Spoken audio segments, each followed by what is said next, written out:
The true laboratory is the mind, where behind illusions we uncover the law of truth. ये शब्द हैं उस महान वैज्ञानिक के जिन्होंने अपने मस्तिष्क की शक्ति व ज्ञान से संपूर्ण संसार में हमारे देश को गौरवान्वित किया और विज्ञान के क्षेत्र में ऐसे अग्रणी आविष्कार किए जो आज भी मानव जीवन को सकारात्मक रूप से प्रभावित करते हैं।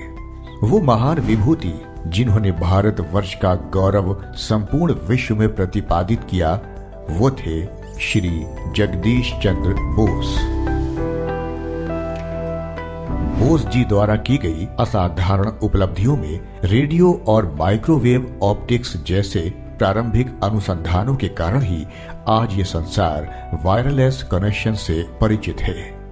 इन्होंने सर्वप्रथम रेडियो वेव से वायरलेस कनेक्शन का प्रदर्शन किया, जहां उन्होंने बारूद के कुछ कणों को प्रज्वलित करने तथा इलेक्ट्रिक बेल को बजाने का कार्य 23 मीटर की दूरी से किया। इसके पश्चात बोस जी को वायरलेस तकनीक के जनक की उपाधि दी गई। विक्रमपुर निवासी भगवान चंद्र बोस जी के घर 30 नवंबर 1858 में जगदीश चंद्र बोस नाम के एक अमूल्य रत्न ने जन्म लिया था।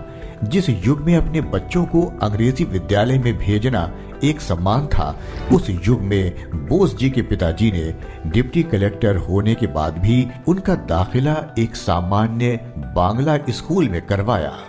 इस निर्णय के पीछे मुख्य कारण बोस जी को उनकी मातृभाषा और संस्कृति के ज्ञान से परिचित करवाना था।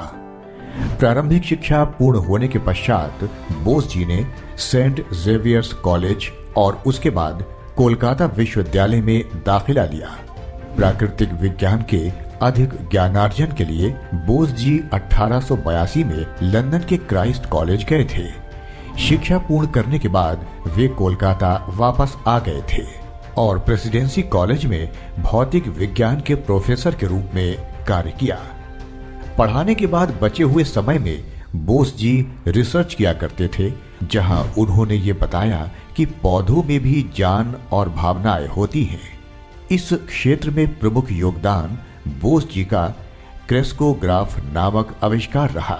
इस आविष्कार के द्वारा पौधों के विकास का मापन किया जा सकता था। वर्ष 1902 में बोस जी ने response in the living and non living और 1926 में the nervous mechanism of plants नामक 2 शानदार किताबें लिखी। जेसी बोस जी को बंगाली साइंस फिक्शन का जनक भी सुविचारित किया गया है और साथ ही उनके सम्मान में चंद्रमा के एक क्रिएटर का नाम उनके नाम पर रखा गया है।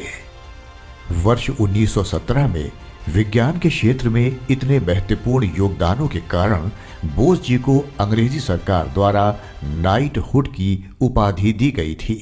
इसके पश्चात 1920 में रॉयल सोसाइटी की सदस्यता प्राप्त करने वाले वे प्रथम भारतीय बने। ये अद्वितीय वैज्ञानिक सभी के लिए अत्यंत प्रेरणादायी थे। रविंद्रनाथ टैगोर जी ने अपनी एक कविता में बोस जी की उदार प्रशंसा करते हुए लिखा है, From the temple of science in the west, far across the Indus, oh my friend, you have brought the garland of victory, decorated the humbled head of the poor mother. Today the mother has sent blessings in words of tears of this unknown poet. Amidst the great scholars of the west, brother, these words will reach only your ears.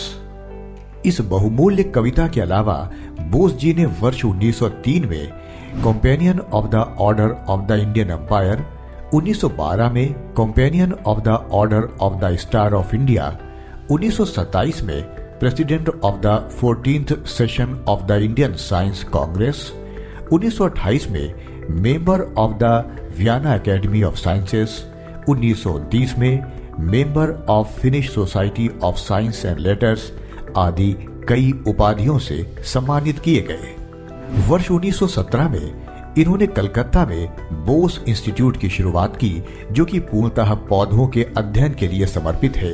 ये Asia की प्रथम आधुनिक अन्वेषण संस्था थी। 23 नवंबर 1937 को इस लोकप्रिय और विख्यात व्यक्तित्व ने दुनिया को अलविदा कह दिया। संपूर्ण विश्व को भारतीय गौरव रूपी मेघ से आच्छादित करने वाले विलक्षण प्रतिभा से ओतप्रोत वैज्ञानिक जगदीश चंद्र बोस जी को भारत समन्वय परिवार की ओर से सादर नमन।